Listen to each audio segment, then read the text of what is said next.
గత పాలకులు ప్రజల భూముల్ని లాక్కున్నారని మండిపడ్డారు ఏపీ సీఎం చంద్రబాబు. భూ రికార్డులు సరిచేసి మళ్లీ రైతులకి పట్టా పాస్ పుస్తకాలు ఇచ్చే బాధ్యత తమదే అన్నారు. వచ్చే 5 ఏళ్లలో కరెంటు ఛార్జీలు పెంచబోమని మరోసారి హామీ ఇచ్చారు చంద్రబాబు. నీ భూమి చౌకగా అడిగితే మీరు ఇవ్వనన్న నేపానికి ఆ భూమి వాళ్ళ గవర్నమెంట్లో పెట్టారు.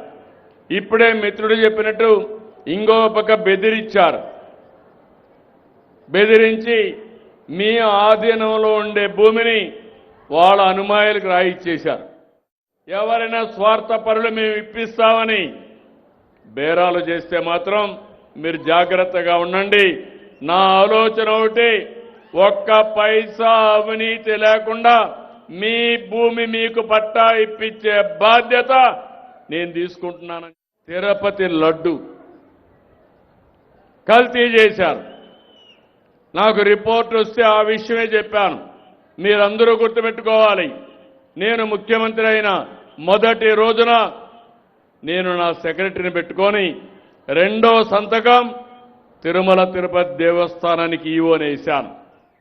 నేను ఒకటే చెప్తున్నా, వెంకటేశ్వర స్వామికి అపచారం చేస్తే, వెంకటేశ్వర స్వామిని అపవిత్రం చేస్తే నేను ఎట్టి పరిస్థితుల్లో ఉపేక్షించనని మరొక్కసారి మీ అందరికీ హామీ ఇస్తున్నా.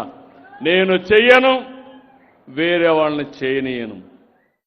నేను వచ్చిన తర్వాత సమర్థత పెంచుతున్నా. కరెంటు ఛార్జీలు పెంచనని చెప్పాను. 5 ఏళ్లు రాసుకోండి. కరెంటు ఛార్జీలు పెంచనని మరొక్కసారి మీ అందరికీ ఈ ఊర్లో హామీ ఇస్తున్నా. పెన్షన్ కోసం కుటుంబం విడిపోతా ఉంది.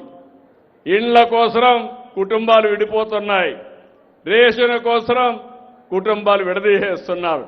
నేను అందుకే ఆలోచించి పెద్ద కుటుంబానికి ఎక్కువ ప్రభుత్వ సహాయం చేయాలని ఒక నిర్ణయానికి వచ్చాను.